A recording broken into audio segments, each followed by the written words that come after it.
everyone. Thank you for taking the time to be here with us. My name is Joseph Kubas. I am the co-founder and current head of school at Avasara Academy. Avasara is an all-girls secondary school working with students from low-income backgrounds.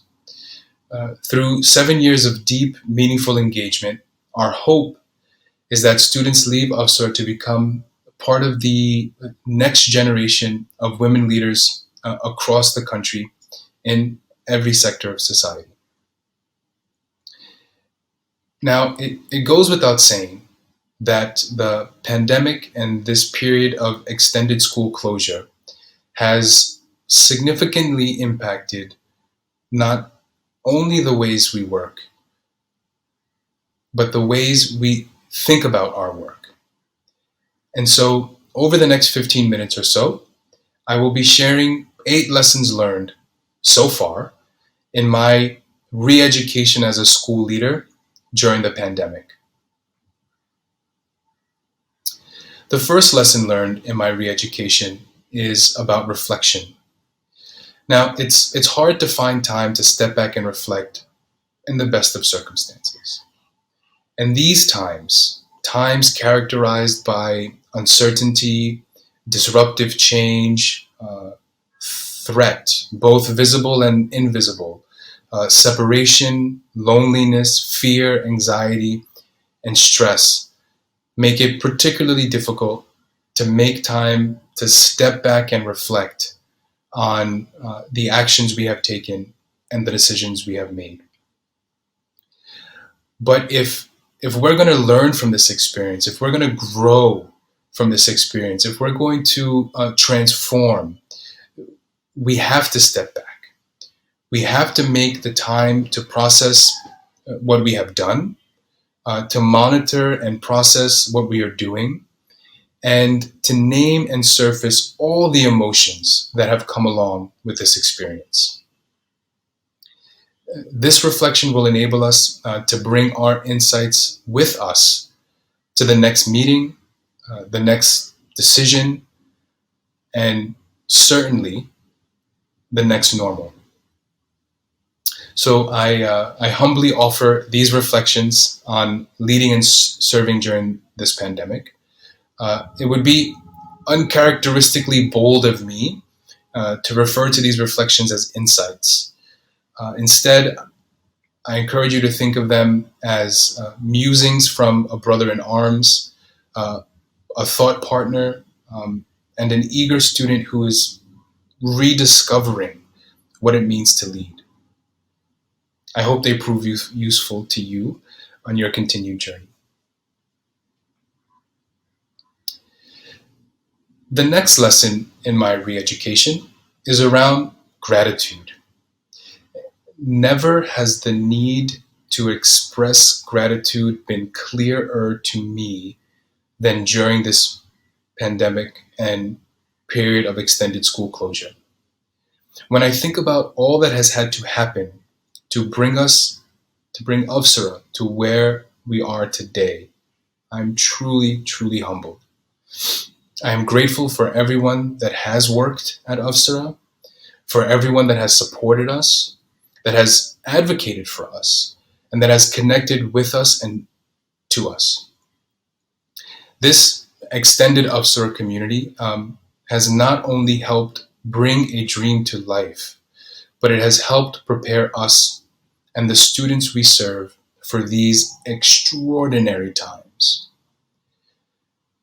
I am especially grateful for the patience, grace, compassion, doggedness, energy, empathy, honesty, vulnerability, and commitment of the team currently walking this journey at Avasara with me. No one signed up to work in this way. No one could have predicted that it would extend for this long. And yet, everyone on the team has remained very much committed to our students. I deeply appreciate everything they have done and continue to do to keep the Avasara dream alive. Please always remember to never miss an opportunity to say thank you. The next lesson in my re education is about having an action orientation. In times of crisis, stasis is our enemy. We have to make a move.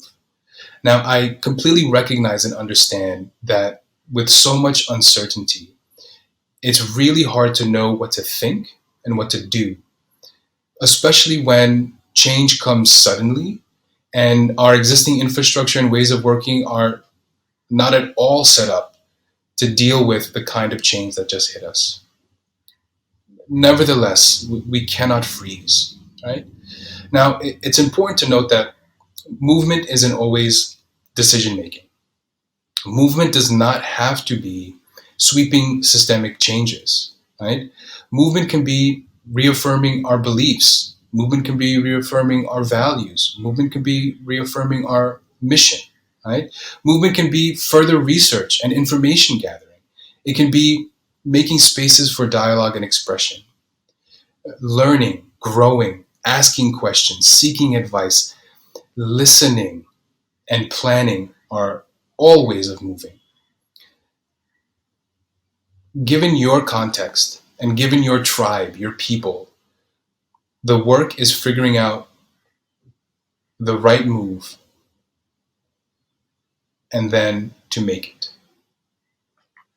The next lesson in my re education is about the speed of our movements. The key words here are can be. Moving fast is not always bad or wrong, but sometimes, moving too fast can undercut our good intentions. Now, our journey to remote learning was a little different than most. With the first COVID cases being reported in Pune around March 10th, we extended our post exam holiday by 2 weeks on March 12th. During this period of, say, proactive school closure, we distributed paper learning packets to students. When the nationwide lockdown was announced on March 24th, we remained committed to doing everything we could to continue learning for our students. And by March 31st, students were signing up to a virtual learning platform. But now I don't regret moving, right? My previous lesson learned was all about movement. But I do sometimes wonder if we moved a little too fast.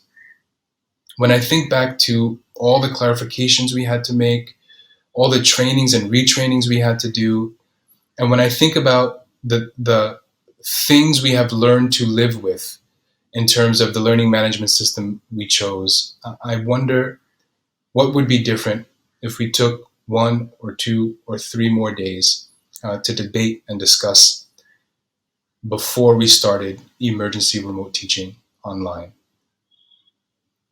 Now, the point here is not to dwell on the past. It's to remember that as we move forward, in many cases, we can slow things down and take the time we need to think, to research, to plan, to discuss, to decide. Otherwise, we run the risk of our good intentions being diminished or even negated. Lesson number 5 in my re-education is about the single most prevalent characteristic of our time: uncertainty. Uncertainty is stressful. Our brains are wired for habitual behavior and find comfort in predictability, right? If you're anything like me, there have been many moments over the last 6 months where you felt that so much was outside of your control. And it's unsettling. Uncertainty is unsettling, it's unnerving, and in many ways, it's exhausting and discouraging. One of the most helpful things we can do for our own mental health and well being, as well as the mental health and well being of the people we serve, is making certain what we can as soon as we can. When COVID reached Pune, we made it clear that we would close school until we better understood how it might be spreading.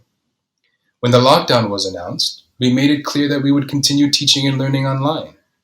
When circumstances impacted families' abilities to secure essential needs, we made it clear how we could help.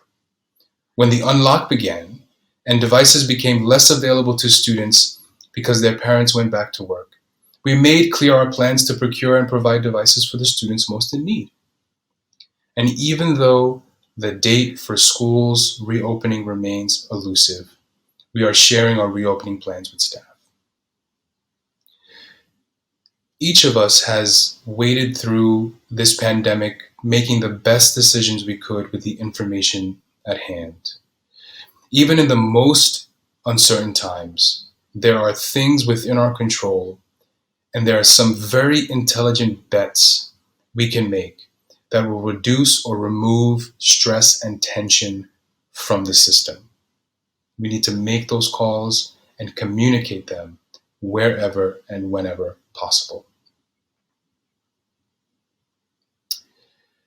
The next lesson in my re-education is about energy, right? So it goes without saying that teaching and learning from home is intense, cognitively, physically, and emotionally. Add to this a whole new set of tasks and obligations at home that demand our time and attention, and you have a potent recipe for fatigue and exhaustion. We simply cannot be always on all the time. We have to think about how we can build in structures and routines to help avoid overwhelming our teams and systems and to minimize exhaustion and fatigue. One of the few things that we have done to help manage energy was to institute a pause system. So once in 4 to 5 weeks, we release fewer lessons and we relax expectations on communication among staff and between staff and students. These, for a period of 3 to 4 days. These pauses offer a brief departure from the always on nature of teaching and learning from home. Of course, emergencies always have to be attended to. And, perhaps a pause system may not be possible in your context.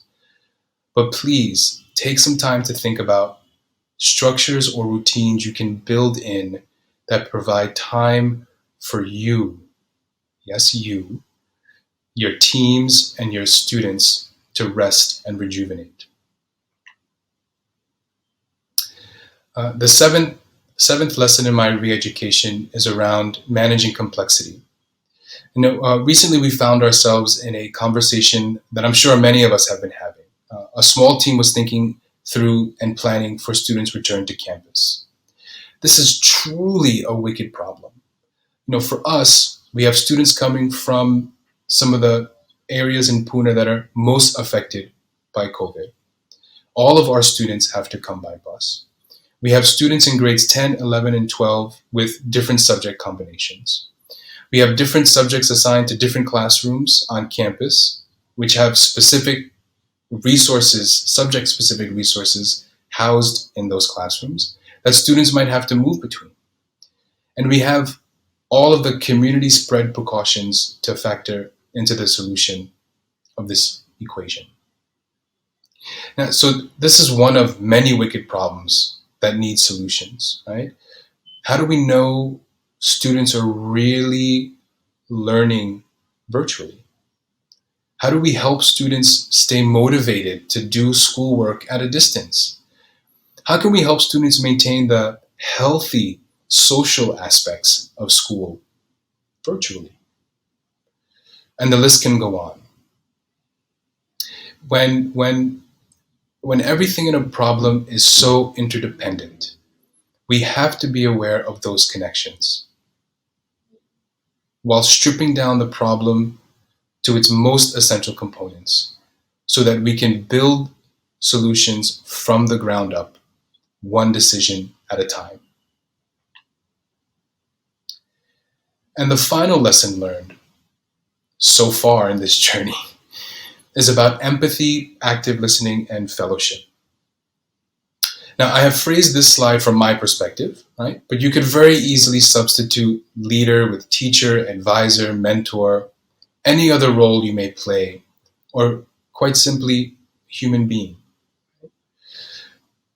We all have had our ups and downs over the last 6 months. We have cried, we have screamed, we have been numb and without feeling. We have vented, we have asked questions, we have sought advice, and we have shared our intellect and insight with others. Our relationships with the people we work with and the students we serve are rich and deep and complex. And because of this, we have to play different roles at different times. And so when someone emails us or calls us or approaches us, we have to ask ourselves, what kind of leader, teacher, advisor, mentor, father, mother, sister, brother, does this person need me to be for them right now with all of the humility, empathy, and compassion we can? So, in summary, reflect whenever you can. Never miss an opportunity to say thank you.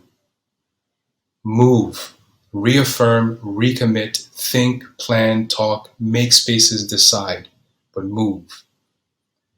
But control the speed of your movements so that they don't undercut the good intentions that you have. Uncertainty is unsettling. Reduce it as much as you can. Build systems and routines to help manage energy. Break down complex problems and build solutions up one decision at a time. And try to be the type of person that the person in front of you needs you to be in that moment. Thank you.